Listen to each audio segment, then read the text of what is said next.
Declaração do Rio de Janeiro foi adotada, esta declaração do G20. Há, portanto, alguns pontos que, por mais que tenham sido mencionados, estão ainda aqui a gerar também algum motivo de comentário, como, por exemplo, as referências que foram feitas à invasão da Ucrânia, o conflito na Palestina ou no Líbano. O que é que, de facto, se pode dizer que a declaração traz e o que é que, digamos, a opinião pública apresenta como sendo o que devia esta declaração apresentar? Essa declaração, vazamento aos conflitos, isso já é praxe, sobretudo, por exemplo, no que toca ao conflito entre a Rússia e a Ucrânia. É praxe que o G20 não tenha consenso sobre a inclusão da condenação deste conflito pelos demais Estados com os quais a Rússia tem relações cortadas, né? Porque a declaração deve ser assinada de forma consensual por todos.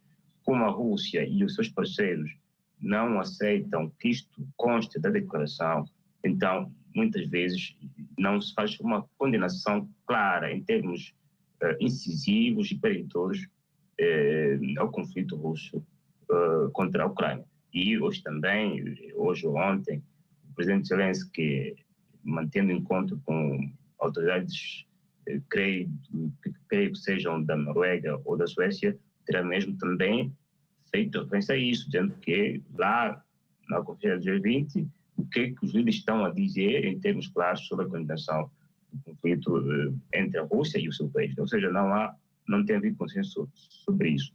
Em relação aos outros conflitos, também, eventualmente, pode haver um ou outro Estado que não veja, por exemplo, o conflito entre Israel contra o Hamas ou contra o Líbano, da mesma maneira como vê o mesmo conflito entre a Rússia e a Ucrânia. Ou seja, os posicionamentos dos Estados e a relação que têm de proximidade com os principais atores deste conflito muda radicalmente em função de quem é o autor que está em causa, né? No caso concreto, a Rússia vê-se, enfim, apoiado por seus aliados, e Israel, obviamente, também vê-se apoiada por seus aliados. Daí que não há consenso de uma condenação em termos claros destas intervenções militares, quer de um, quer do outro. Então é porque, ao fim e ao cabo, são apenas declaração de princípios ou de ideias, mas não mudam o quadro das operações militares. Não é que se o G20 faz uma condenação do conflito entre a Rússia e a Ucrânia, de repente o conflito termina. Não é que se todo o G20 de forma consensual condena o conflito entre Israel e o Líbano, ou a Hezbollah, ou entre Israel e o Hamas, de repente este conflito termina. São intenções que se manifestam esperando que os Estados visados tenham ouvidos, não os ouvidos de mercadores, e acatem estas recomendações para que cessem as hostilidades que têm com seus rivais. Não é? Ou seja, não muda nada. O G20 e também essas declarações quase abrangentes que o G20 faz, também acabam por ser quase um autogolo, né? Porque o G20, claro que faz pronunciamentos sobre assuntos internacionais, mas o fim último do nascimento do G20 foi o de fazer com que o G20 fosse uma plataforma de concertação das políticas económicas, das políticas monetárias e cambiais internacionais, em contraposição com o G7, porque o mundo entendeu que durante os últimos 20 anos emergiram outros países econômicos internacionais, que muitas vezes até têm um poder maior do que muitos países do G7. Por consequência, era importante que se criasse um outro fórum de concertação de ideias que fosse mais alardeado e menos restritivo, como era o G7. Hoje, claro que chama-se G20, mas o G20, penso que é a partir da última conferência de Bali do ano passado, não, do Bali da Índia, no caso concreto do ano passado, também a União Africana passou a integrar esta organização, daí que não deveria mais chamar-se de G20, mas sim G21, porque é composto por 19 economias mais significativas do mundo, mais a União Europeia e agora também mais a União Africana. Quer dizer, se não houver a separação das águas entre a razão pela qual o G20 nasceu E essas declarações extensivas a outras matérias que não deveriam ser de competência do G20, o G20 também pode perder o foco. Mas também entende-se por que o G20 faz isso agora. Porque a plataforma internacional que devia se ocupar, imaginemos, da discussão sobre a segurança internacional, anda paralisada, que é o caso concreto do G7, né? O conflito continua, o Conselho de Segurança da ONU. O Conselho de Segurança da ONU, no caso concreto, está paralisado porque os principais Estados, aí está mais uma vez, os principais Estados que apoiam uma causa ou outra não conseguem obter uma ideia de consenso sobre como lidar com o conflito entre a Rússia e a Ucrânia, sendo a Rússia um Estado com direito a veto. O mesmo também se passa em relação a Israel, para não falar de conflitos quase que órfãos dessa atenção mediática, como o caso concreto do conflito do Sudão e outros conflitos que cruzam por aí.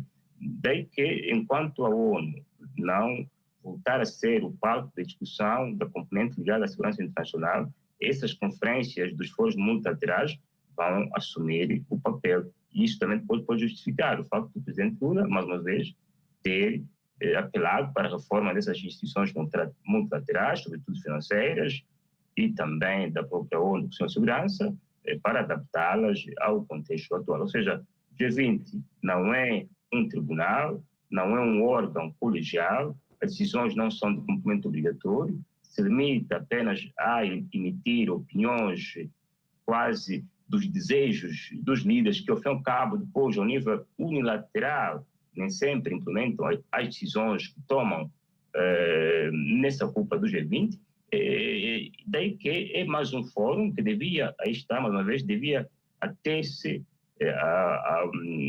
a razão principal pela qual nasceu, que é ver como, por exemplo, combater esta sentida taxa de crescimento econômico bastante baixa, eventualmente causada por fatores externos à economia, e quais as soluções podem ser encontradas, por exemplo, também no que toca à moeda de transação comercial, que corresponde à chamada ordem multilateral, que o presidente Lula defendeu e que os outros parceiros também dos BRICS têm vindo a defender. Ou seja, não é que amanhã o conflito entre a Rússia vai terminar porque o G20 condenou, é só uma declaração de intenções que muito provavelmente não serão cumpridas pelos Estados, mas vale pelo facto de colocar, mais uma vez, no centro das atenções a preocupação que alguns Estados têm para que o mundo viva um período de paz, de estabilidade e de prosperidade para todos. Porque se isso não acontecer, também o risco é que este caos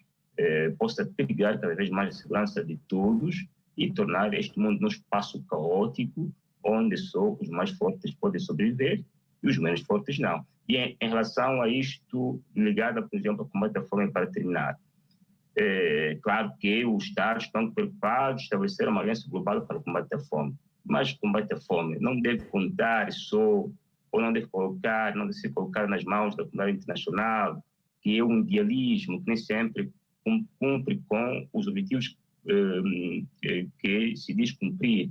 A fome deve ser combatida pelas comunidades, dos Estados, pelos governos locais, pelos governos centrais, pelas empresas que atuam nas comunidades onde há eventualmente pessoas que tenham fome, criando empresas, o empreendedorismo, a participação de cooperativas econômicas, sociais. Ou seja, a fome deve ser combatida ao nível local e nacional. Depois, se houver uma participação internacional, é bem-vinda, mas colocar o destino de uma inteira nação ou de uma comunidade nas mãos das doações internacionais é uma clara demonstração da incapacidade de certos governos mundiais em até resolver um direito elementar, que é o de dar de comer a sua gente, ou até mesmo de garantir que a gente tenha as condições mínimas necessárias para que se autoalimente, sem esperar que uma mão caridosa possa estender-se para que isto aconteça. Depois também, ao nível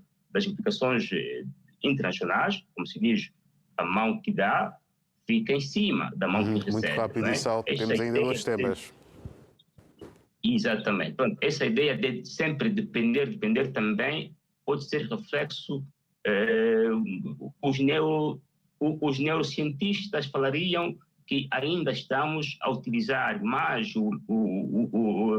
a parte do cérebro antigo do que a parte do cérebro novo, que é o neocórtex. É importante que invertamos a tendência para que o homem seja capaz de se autoalimentar sem ter que submeter às agendas, aos apoios externos, como acontece desde há muitos anos. Certo.